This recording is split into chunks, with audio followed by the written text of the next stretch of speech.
जय हिंद। स्वागत है आप सभी का आज के वीडियो में। और आज की वीडियो में हम चर्चा करने वाले हैं एक बहुत ही इम्पोर्टेंट क्वेश्चन कि सिद्ध करें कि √5 एक अपरिमेय संख्या है। और इस तरह के सवाल जो है ना कि अक्सर एग्जाम में पूछते रहते हैं और ये पूरे 5 नंबर में आते हैं। और 2025 के एग्जाम के दृष्टिकोण से ये सवाल काफ़ी महत्वपूर्ण है। तो आइए सिद्ध करते हैं हम लोग कि ये √5 एक अपरिमेय संख्या कैसे है। और मैं दावे के साथ आपको कह सकता हूं कि अगर आज का वीडियो आप पूरा देखते हैं शुरू से लेकर के अंत तक, तो आपका 5 नंबर कोई छीनने वाला नहीं है। क्योंकि आप अगर यह सीख के जाते हैं यहाँ से तो आपके एग्जाम में 5 के 5 नंबर आने वाले हैं। तो आइए चलते हैं, देखते हैं कि ये सिद्ध होगा कैसे। तो सवाल है कि सिद्ध करें कि √5 एक अपरिमेय संख्या है। तो इस तरह के सवाल को सिद्ध करने के लिए हम क्या करते हैं, इसके विपरीत मान लेते हैं। क्योंकि ये कह रहा है कि सिद्ध करें कि ये अपरिमेय संख्या है, तो हम मानेंगे क्या कि √5 एक परिमेय संख्या है। तो क्या लिखेंगे, माना कि √5 एक परिमेय संख्या है, परिमेय संख्या है।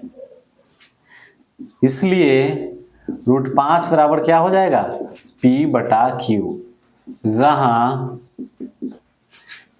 P और Q सहअभाज्य है, जहां P और Q क्या है, सहअभाज्य। अब हम क्या करेंगे, दोनों तरफ वर्ग करने पर क्या लिखेंगे, दोनों तरफ वर्ग करने पर तो इधर वर्ग करेंगे तो √5 का स्क्वायर हो जाएगा और इधर वर्ग करेंगे तो P/Q का स्क्वायर होगा। √5 का स्क्वायर हम क्या लिख सकते हैं, 5, और इधर हो जाएगा P² क्योंकि किसी भी रूट के संख्या का जब हम वर्ग करते हैं तो उससे रूट क्या हो जाता है, हट जाता है। यानी कि √5 का स्क्वायर करेंगे तो 5 हो जाएगा और P/Q का स्क्वायर, इसका मतलब P²/Q²। अब हमें क्या करना है, यहाँ क्रॉस मल्टीप्लिकेशन का काम करना है, क्रॉस गुना करना है। तो 5 से Q² में गुना होगा तो यहाँ हो जाएगा 5Q² बराबर P²। अब हमें क्या करना है, इस 5 को दूसरे साइड में भेज देना है, यानी कि P वाले साइड में भेज देना है। तो क्या हो जाएगा, Q² बराबर P² और बटा 5।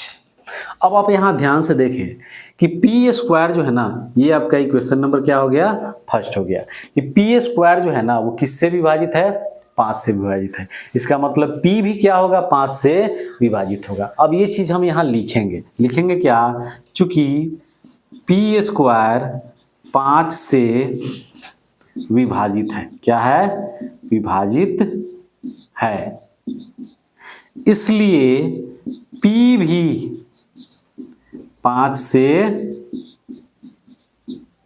विभाजित होगा। इसलिए P भी क्या होगा, 5 से विभाजित होगा। यहाँ P² 5 से विभाजित है, इसलिए P भी 5 से क्या होगा, विभाजित होगा।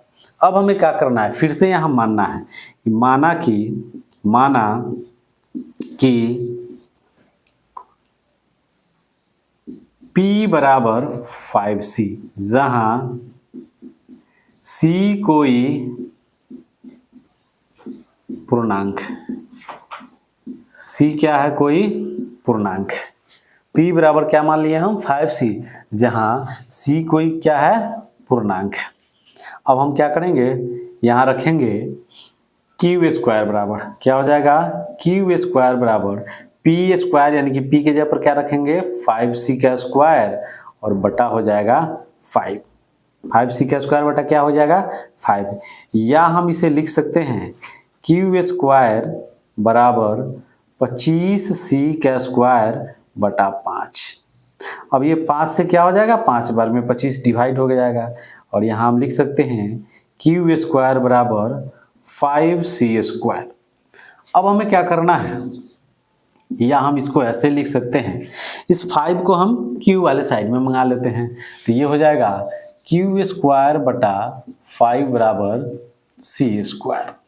अब आप यहाँ ध्यान से देखें क्यू स्क्वायर जो है ना ये 5 से क्या है, पूर्णतः विभाजित है, इसलिए क्यू भी 5 से क्या होगा, विभाजित होगा। अब लिखेंगे चूंकि क्यू स्क्वायर 5 से विभाजित है, क्या है, विभाजित है, इसलिए क्यू भी 5 से क्या होगा, विभाजित होगा, इसलिए क्यू भी 5 से विभाजित होगा।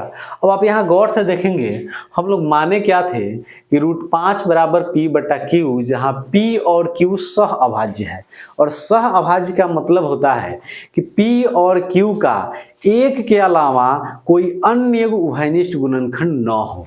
लेकिन यहाँ हम क्या देख रहे हैं कि Q स्क्वायर जो है वो 5 से विभाजित है, इसका मतलब Q भी 5 से विभाजित है, और यहाँ P भी 5 से विभाजित है।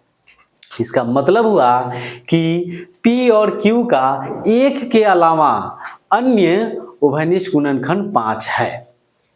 तो फिर हम यहाँ लिखेंगे क्या, लिखेंगे चूंकि P और Q का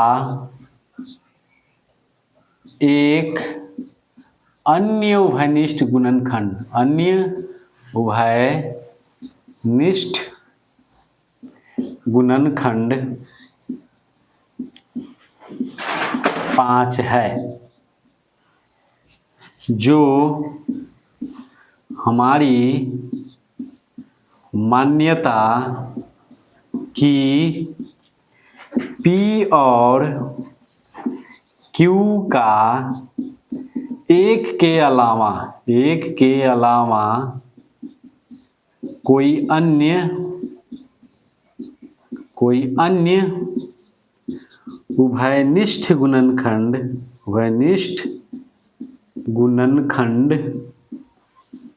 नहीं है के विरोधाभास है। चूंकि P और Q का एक अन्य उभयनिष्ठ गुणनखंड 5 है, जो हमारी मान्यता कि P और Q का एक के अलावा कोई अन्य उभयनिष्ठ गुणनखंड नहीं है के विरोधाभास है। अतः √5 क्या है, एक अपरिमेय संख्या है। अतः हम यहाँ क्या लिखेंगे, अतः यह सिद्ध हुआ कि √5 एक क्या है, अपरिमेय संख्या है। √5 क्या है, एक अपरिमेय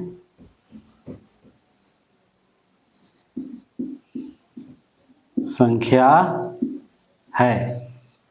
और अगर इस प्रकार से अगर ये सवाल आप एग्जाम में बना करके आते हैं तो मैं दावे के साथ कह सकता हूं कि आपके 5 में 5 अंक आने हैं।